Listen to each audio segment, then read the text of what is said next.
कुशीनगर त्रिस्तरीय पंचायत चुनाव की चर्चा जोर शोर पर।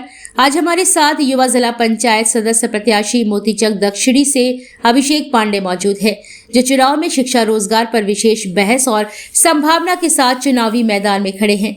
आइए जानते हैं आगामी चुनाव को लेकर क्या रणनीति है इनकी। जिला संवाददाता पंकज पांडे, कुशीनगर।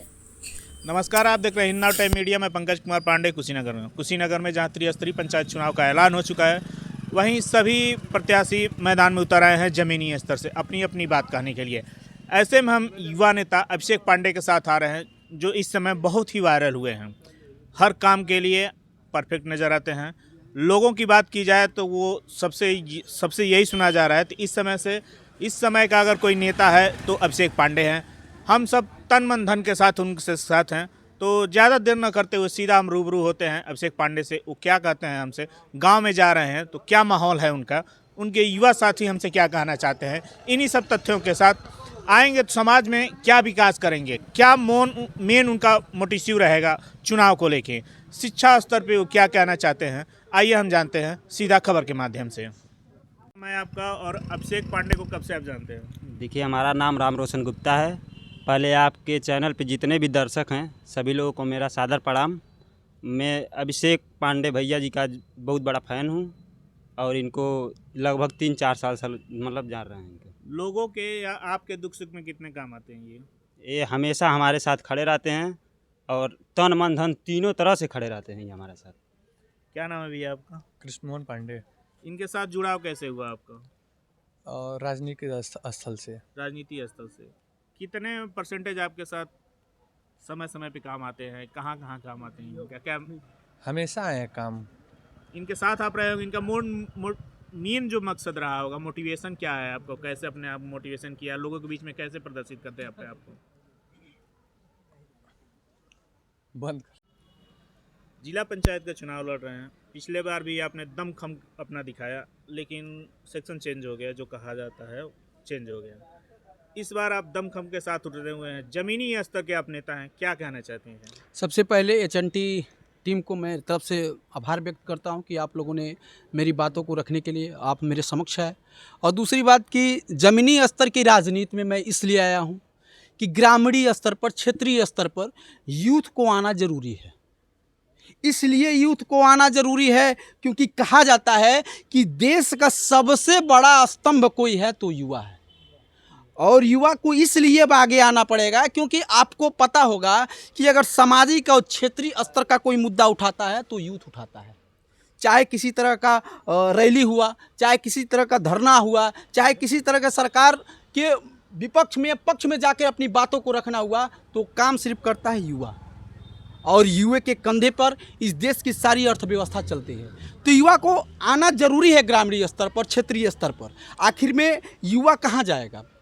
जहाँ व्यवस्था और विकास की बात करते हैं जी, वहाँ जिला पंचायत का फंड बहुत ही कम आता है। जी जी। तो विकास में आप कैसे इसको आगे बढ़ाएंगे?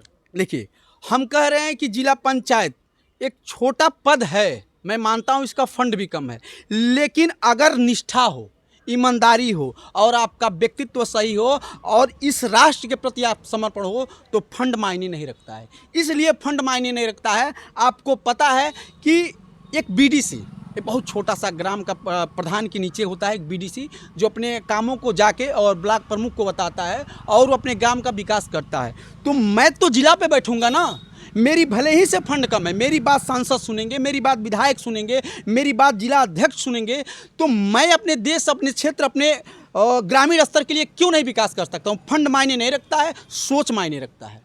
अगर हमारा सोच विकास के उद्देश्य पर परिपक्व है तो मेरे लिए फंड कोई मायने नहीं रखता है। विकास का मोटिव क्या रहेगा आपका? विकास किन किन मुद्दों पे विकास?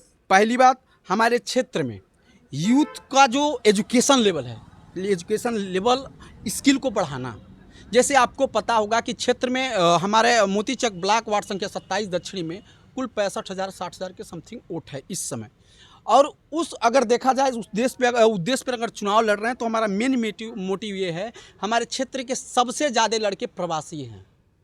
प्रवासी मतलब बाहर जाके विदेश जाके सोचते हैं कमाएंगे तभी पैसा मैं कमा सकता हूं, और उसके बाद से अपना मतलब क्षेत्र छोड़ के ही अपने आप विकास हो सकता है।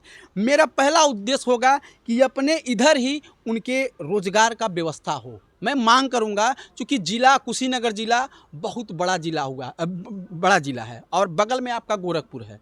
जो आपको गीडा देखेंगे तो वहाँ बहुत सारी कंपनियां हैं, बहुत सारी फैक्ट्रियां। तो मैं खासकर मुख्यमंत्री से बात कहूँगा कि हमारे इधर के जो युवा हैं इनको लोकल में ही रोजगार मिले और अच्छा खासा सैलरी मिले, और बगल में शिक्षा की व्यवस्था भी हमारे लिए आप देख ही सकते हैं। एम्स हो गया, स्वास्थ्य के लिए देखेंगे एम्स हो गया, बहुत बड़ी हॉस्पिटल कुशीनगर में भी आपका जा रहा है कि बढ़िया हॉस्पिटल बनने जा रहा है कुशीनगर में।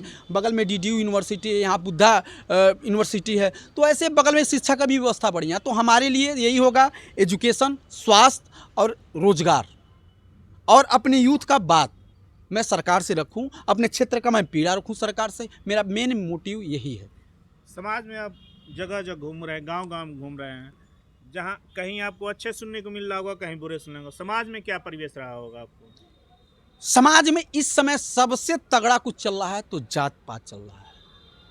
इस समय सबसे बड़ा मोटिव है तो जात पात का मोटिव है। मैं ये नहीं कह सकता हूं कि इसको ख़त्म कर दूंगा, लेकिन मैं उन लोगों से पूछना चाहता हूं, जब आप अपना विकास करते हैं तो आपके घर के ही लोग आपका विरोध पहले करेंगे। तो ये कैसे मान लेंगे कि आप जो नेता ये जात पात का अफीम दे रहे हैं, आप ये कैसे मान रहे हो हमारा विकास करेंगे? भैया जात का नेता का तो कमी है ही नहीं है। आपको देखेंगे राजभर समाज एक अपना नेता अलग चुना है, उसके बाद से निषाद अपना अलग समाज चुना है। सारे नेताओं के एक नेता हैं, सारे जात के एक नेता है। बता दें कि सारे जातियों का क्या विकास हो गया? किसी का नहीं होता है। इसमें विकास होता है तो नेताओं का होता है, और जात पात सिर्फ चुनाव तक सीमित रहता है। उसके बाद आपको स्वयं कमाना होता है, स्वयं खाना होता है, और आपके प्रॉब्लम से, आपकी समस्या को किसी से, आपके घर के लोगों से मतलब नहीं होता है। तो फिर ये तो नेता है।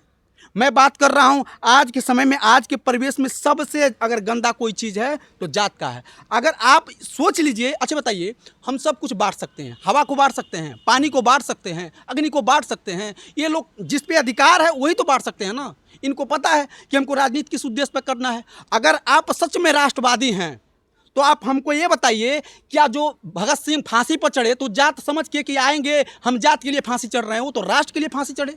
सुभाष चंद्र बोस बोले कि तुम मुझे खून दो, मैं तुम्हें आज़ादी दूंगा। तो क्या किसी एक जात से अपील किए थे कि सिर्फ एक जात मुझे खून दे, मैं तुम्हें आज़ादी दूंगा? वो तो सबसे कहे थे ना, पूरे भारत देश से कहे थे ना कि तुम मुझे खून दो, मैं तुम्हें आज़ादी दूंगा। आज अंग्रेजों के खिलाफ बता दे कोई एक जाति का व्यक्ति लड़ा हुआ? सारे राष्ट्र के लोगों ने लड़ा, सारे राष्ट्र के लोगों ने अपने प्राणों की आहुति दी। जहां आप शिक्षा के लिए लड़ रहे हैं, शिक्षा की बात कर रहे हैं, वहीं देखा जा रहा है कि प्राइवेट सेक्टरों में जी, प्राइवेट स्कूलों में जी, शिक्षा की छोटे बच्चों से लेके बड़े तक का हर साल उनका बुक चेंज कर दिया जा रहा है, और फीस में कुछ ना कुछ बढ़ोतरी की जा रही है जी। इससे इस पे विशेष क्या है आपके देखिए, पास? सबसे पहली व्यवस्था हमारा सरकार से एक छोटा सा अपील भी है कि अगर सरकार को कोई चीज़ में राशन फ्री मिल रहा है, इससे कितना उन्नति होगा। सरकार को शिक्षा ही फ्री कर देना चाहिए। आज सरकार शिक्षा फ्री कर दे तो मैं मानता हूं अपना राष्ट्र वो चीज़ उस जगह पे खड़ा होगा, चाइना और अमेरिका भी पीछे हो जाएगा। क्योंकि अपने राष्ट्र के पुरुषार्थ हो बताने की बात नहीं है। हमारे देश के जो रिसर्चर हैं, हमारे देश के जो वैज्ञानिक हैं, जाके नासा के लिए काम करते हैं, जाके नासा के लिए काम कर, किस देश में जाके अपने देश के लोग नहीं काम करते हैं। अब भारत की शिक्षा और समृद्धता तो कहना नहीं है। आपके देश में सबसे बड़ा अगर कोई शिक्षा का सेक्टर रहा तो नालंदा विश्वविद्यालय रहा, और सारे लोग जानते होंगे कि नालंदा विश्वविद्यालय में सारे भाषाएं में पढ़ाई जाती थी। हम तो शिक्षा के गुरु हैं, हमारा देश तो सब शिक्षा का गुरु माना जाता है। आज भी भारत सोने की चिड़िया, कौन कहता भारत सोने की चिड़िया नहीं है? हमारा सबसे बड़ा धरोहर हमारा शिक्षा। सब कुछ अंग्रेजों ने लूट लिया, लेकिन हमारे अंदर जो रक्त में अभी भी प्रवाह हो रही है एजुकेशन, वो नहीं खत्म कर पाया है। और भारत जब भी मौका मिलता है तो दिखाता है। आपके कुशीनगर में ही कई बार भ्रष्टाचार अधिकारियों के पोल आप ही के चैनल से खोला गया था, जो पिछले बार हम लोग के साथ आप गए थे। उन पे नकेल कसने के लिए आप क्या करेंगे? देखिए, कहा जाता है कि पहले अपने अंदर बदलाव होना जरूरी है। अगर आप सिस्टम को चेंज करेंगे तो सबसे पहले आपको अपने अंदर एक बदलाव लाना जरूरी है। सिस्टम हमसे है, हम खुद बदलाव करने के लिए तैयार नहीं हैं। जब मतदान का समय आता तो अपने आप के लिए या तो जात के नाम पर वोट देते हैं, या तो पैसे के नाम पर वोट देते हैं, या क्षेत्रवाद के नाम पर वोट देते हैं। तो ये बताइए, जब खुद हम करप्ट हैं तो कैसे अधिकारी को करप्ट कर दें? मैं तो देख रहा हूँ, मैं धरातल पर देख रहा हूँ क्या हालातें हैं। आप ये बताइए, एक छोटे से चुनाव में प्रत्याशी 20 लाख 25 लाख रुपया लगा के चुनाव लड़ रहे हैं। आप बताइए, जब पुरुषार्थ ही मर जाए, अब पुरुषार्थ की राजनीति श्रद्धा सिंह अटल बिहारी वाजपेयी को लोग देखें, अगर देखना है तो सीखें। आज भारतीय जनता पार्टी को सीख लेना चाहिए श्रद्धा सिंह अटल बिहारी वाजपेयी से। मैं पार्टी का छोटा सा कार्यकर्ता था हूँ, लेकिन इस समय मुझे इस बात का पीड़ा है कि भारतीय जनता पार्टी में छोटे कार्यकर्ताओं का जो शोषण है वो इतना पीड़ादायक है कि क्या बताया जाए। आप ये बताइए, हम किस उद्देश्य से जुड़े पार्टी से? इस उद्देश्य से जुड़े कि पार्टी का सत्ता आजीवन रहेगा। यहाँ कोई आजीवन राजा रहने वाला नहीं है, सबका एक सीमित समय है। भारतीय जनता पार्टी को सोचना चाहिए। श्रद्धा सिंह अटल बिहारी वाजपेयी ने एक सीट जब पाया तो सदन में रोते हुए बिलगिलाते हुए कहा, घबराइए मत, पुरुषार्थ का जीत होगा और राष्ट्र में वो दिन होगा जब राम राज चलेगा। आज तो राम को भी बांट लिया लोग। आज लगता है कि राम किसी एक विशेष का व्यक्ति हैं, जबकि राम सबके हैं। कण कण में राम व्यापित हैं। लेकिन मैं जब देखता हूं तो मेरा प्राण के अंत जो अंदर दुख होता है वो मैं आपसे क्या कहूं। आप ये बताइए, राम राज का मतलब क्या होता है? सबको साथ, सबके साथ लेके चलना।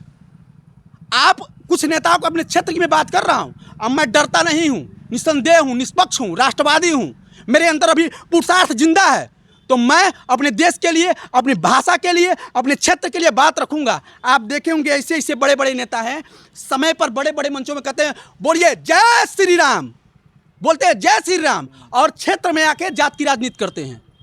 आप ये बताइए, वो क्या राम के विचारों के साथ चलने वाले लोग हैं? राम तो है ना जो सबको साथ लेके चले। राम तो सेवरी का जूठा फल खाए, राम तो है ना। ये राम कौन आ गए भैया कि आप बड़े बड़े मंच पर कहते हैं जय श्री राम और क्षेत्र में आके कहते हैं भैया देखिए बिरादरी का बात बा। ये तो वही हो गया जब देश और पाकिस्तान का बंटवारा हुआ। मंडेल साहब जब गए मोहम्मद अली जिन्ना के साथ, और जब देश का बंटवारा हुआ और जब पाकिस्तान में आज हिंदुओं का जो जनसंख्या है आप देखेंगे सीमित है, वो इसलिए दिखाया जाता है राष्ट्र लेवल पर मानव अधिकार जिंदा रहे।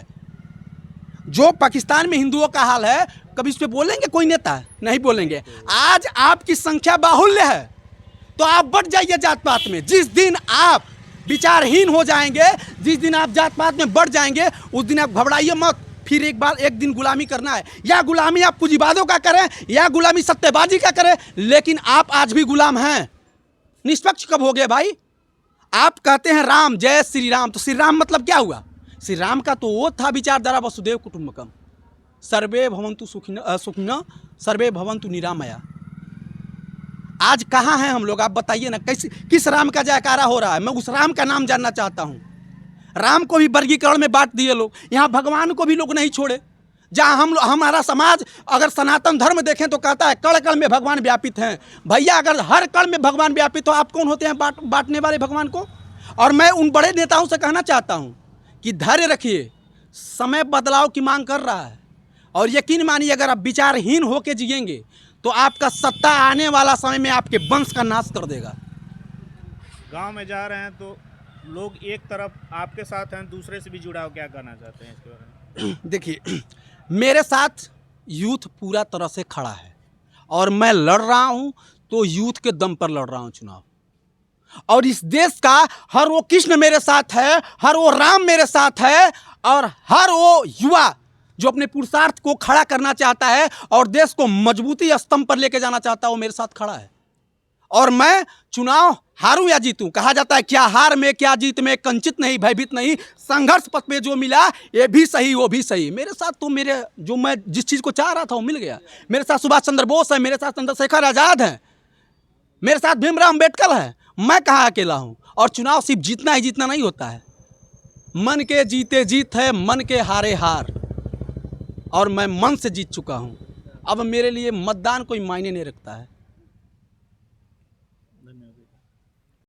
आप सभी लोग एक साथ जुड़े हुए हैं, किसके लिए आप लोग जगह जगह प्रचार प्रसार कर रहे हैं, और जहां वो जाते हैं उनके लिए लोग क्या कहते हैं?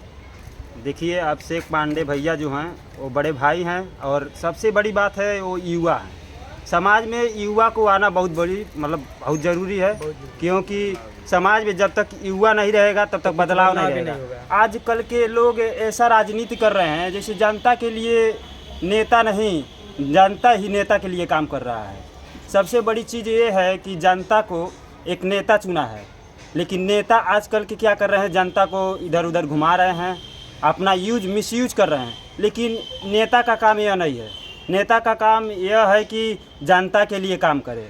आजकल के जनता ही नेता के लिए काम कर रही है, इसलिए युवा को आना सबसे बहुत ज़रूरी है। समाज में बदलाव तभी होगा जब तक युवा साथ रहेगा। इसीलिए हम लोग अभिषेक भैया के साथ हैं और तन मन धन तीनों तरह से हम लोग उनके साथ हैं।